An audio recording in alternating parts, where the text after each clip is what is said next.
Here's your host, Brian Fisher.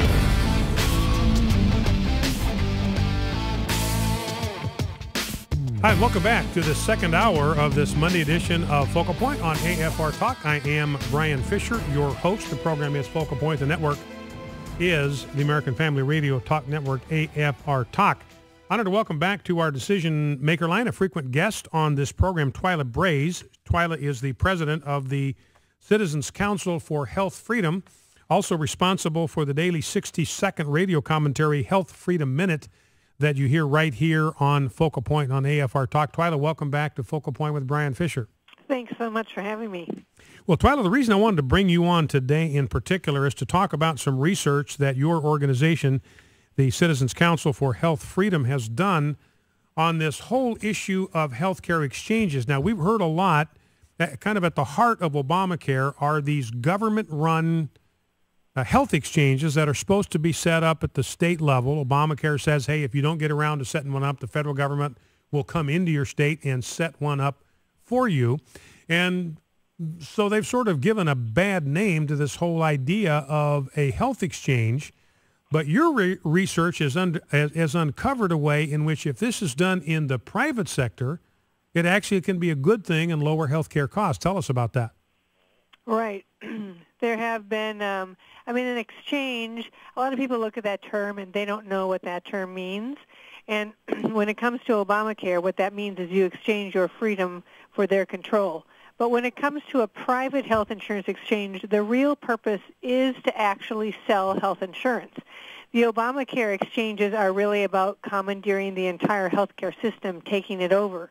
But the private health insurance exchanges are being set up by companies, independent companies, and they're being set up by health insurers, and they're being set up by entrepreneurs and health information technology companies, all for the purpose simply of selling health insurance to individuals who want to look online and find out what their options are. So there is a way to do this that is actually free market, and it's a burgeoning industry that is happening right now. That's one of the things that we found out in our research. And yet, what you hear from the Obama administration is that the exchanges are needed so that you can have a one-stop shopping place to buy health insurance. But that's just a facade because, for one, we are already building all these private exchanges to do exactly that. And for the other, the Obamacare exchanges are really about pushing everyone into health insurance, enforcing the mandate, getting the finding the people who have to pay the penalty tax, and increasing dependency, and expanding Medicaid, putting all sorts of people, forcing them into Medicaid without their consent. So what we found in our research is the private market really has true health insurance exchanges that are really for purchasing and buying health insurance, and there's no need even for the government to talk about one if it were actually about buying insurance, but the government one isn't really about buying insurance. So the fundamental difference then between the Obamacare health exchanges is they actually reduce choice, they minimize choice, they compel Americans into a particular healthcare path. What you're saying is these private health insurance exchanges actually maximize choice. So tell us how these private exchanges that already exist, and it's a growing kind of subset of the insurance market, tell us how these private exchanges work. Well, it's kind of mimicked along the whole thing about the defined contributions in the 401k and the fact that there's a lot of employers who want to pay their employees to put money aside, and that's what they do in the 401k, right? They just pay them to put money aside. It's not a pension that goes on forever. It's not something they're strapped to for the entire life of the individual. They just have a maximum amount that they put in every year into your 401k instead of a pension plan that they're stuck with.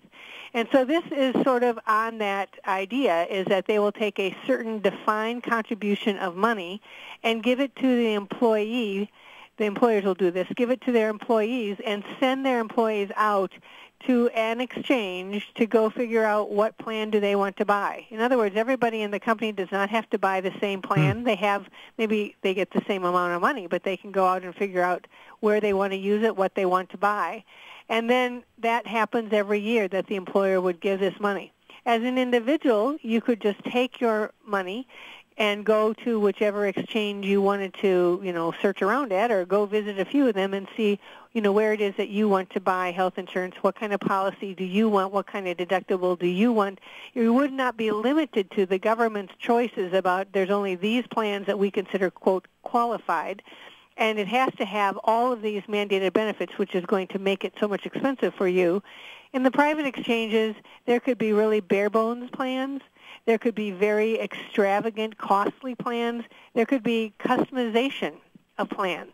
And that's what's possible out there once the employers just hand you the money to go buy what you want. And the really wonderful thing about this is then your insurance policy is owned by you, and it becomes portable. And when you go to your next job, then they can hand you money, and you can go purchase, buy it for that year, pay the premium. So the great advantage to an employer under these privately run exchanges is they have some way to sort of contain and manage their health care costs because they're making a defined contribution. Right now, if the employer picks up the full tab or the bulk of the tab for insurance, and they're sort of they're sort of vulnerable to whatever the health insurance company is going to do with premiums, and then they sort of have to cough up the differential. Here, they've got a way of controlling their costs because they can say to their employees, look, this is how much we're going to invest in your health insurance. Here's the money you have to work with. We're going to trust you. We believe in you, your capacity to be an independent, self-reliant individual. We're going to count on you to be able to go out and buy the health insurance product that's best for you and your needs. So it helps the employer because it controls their costs. And then what I'm hearing from you say, Twila, it's a great benefit to the employee because he gets to tailor his health insurance, and it's also portable. Right, and if it's a man and his wife is working at a separate job and she gets the same thing, they can combine their money to get a different kind of a policy. It's one of those things where you can take money from a variety of sources and use it to purchase the premium every year when you do that. So yeah, it's a brand new way to do it.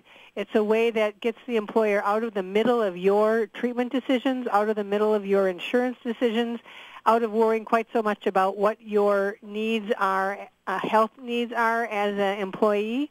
And the employer doesn't get docked because one of his employees has a significant condition, because you're all going into big pools. And it seems to me there's another element here that it would bring down the cost of health insurance because health insurers are going to look at the fact that these employers are providing a defined contribution to their employees. They've got this much money to work with.